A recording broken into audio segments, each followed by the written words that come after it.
Welcome to our channel. Today we how to restore a Fire tablet using Amazon Device Recovery step by step clearly.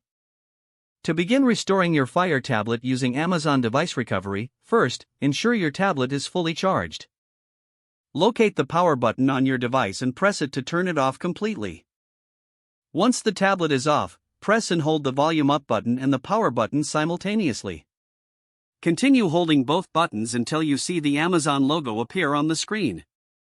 Release the buttons when the logo shows up, and wait for the recovery menu to load.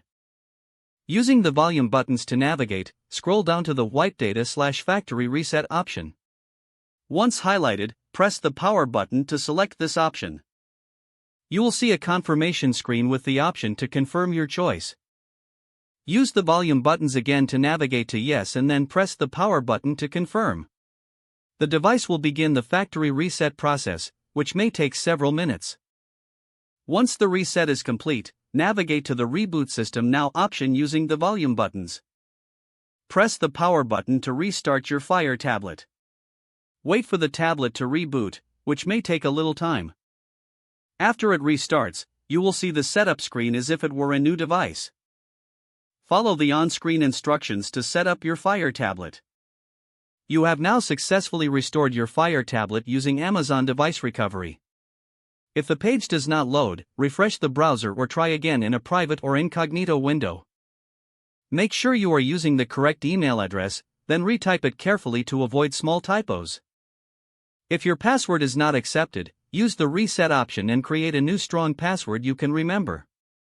Check your spam folder for verification or security emails, then complete any requested confirmation steps. Enable two-factor authentication if available to improve account security and reduce unauthorized access risk.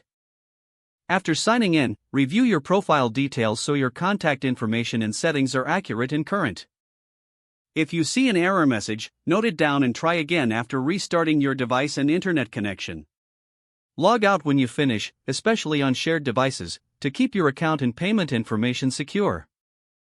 If the page does not load, refresh the browser or try again in a private or incognito window. Make sure you are using the correct email address, then retype it carefully to avoid small typos. If your password is not accepted, use the reset option and create a new strong password you can remember. Check your spam folder for verification or security emails, then complete any requested confirmation steps. Don't forget to like this video and subscribe to our channel for more step-by-step tech guides.